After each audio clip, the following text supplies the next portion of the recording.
তাদের যে কোনো আশা আকাঙ্ক্ষাকে বাস্তবায়ন করাটাই হলো বুদ্ধিমানের কাজ। এজন্য এই যে তাদের যে বোধোদয় হলো, তারা যখন এসে তখন মব করেছে। জনাব গোলাম মাওলা রনি, যেমনটি বলছিলাম যে রাষ্ট্রপতিকে যে অভিশংসনের দাবি উঠেছে সেটি সাংবিধানিকভাবে কতটা টেকসই। আমি যদি এনসিপির অভিযোগের সুর ধরে প্রশ্ন রাখি, যেমনটি এনসিপির আহ্বায়ক নাহিদ ইসলাম বলেছেন রাষ্ট্রপতিকে অভিশংসন করে গ্রেপ্তারের দাবি জানিয়েছেন তিনি। অন্যদিকে আবার এনসিপির মুখপাত্র আসিফ মাহমুদ সজীব ভূঁইয়া বলেছেন এই সংসদকে যদি আপনারা অপবিত্র হতে না দিতে চান, আপনারা যদি এই সংসদ অধিবেশন শেখ হাসিনার ফ্যাসিবাদের এক্সটেনশন হিসেবে শুরু করতে না চান, তাহলে অবশ্যই প্রথম অধিবেশনেই সেই রাষ্ট্রপতিকে অভিশংসন করতে হবে। একটু জানতে চাই যে আমরা কি তবে একটি সাংবিধানিক সংকটের দিকে এগুচ্ছি কিনা, নাকি এটি শুদ্ধিকরণের একমাত্র উপায়? না, এটা একটা গণতান্ত্রিক দিকে দেশটা এগুচ্ছে মনে হচ্ছে।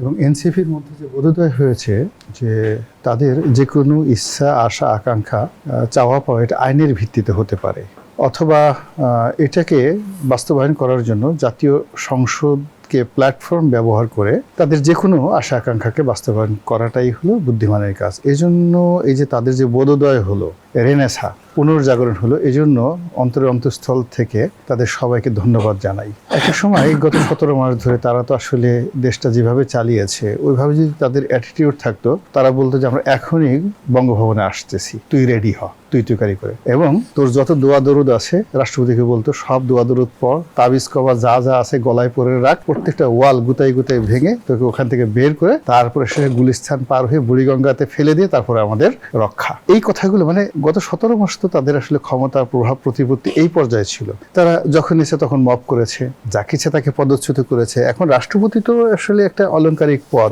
আপনি যদি ধরেন আমাদের দেশের প্রধান বিচারপতি, অত্যন্ত পাওয়ারফুল একটা পদ, মানে এই প্রধান বিচারপতি কল্পনাই করা যায় না, কিন্তু সেই প্রধান বিচারপতি, আপিলেট ডিভিশনের বিচারপতি সহ সবাই কিন্তু তারা মব করে তাড়িয়ে দিয়েছে।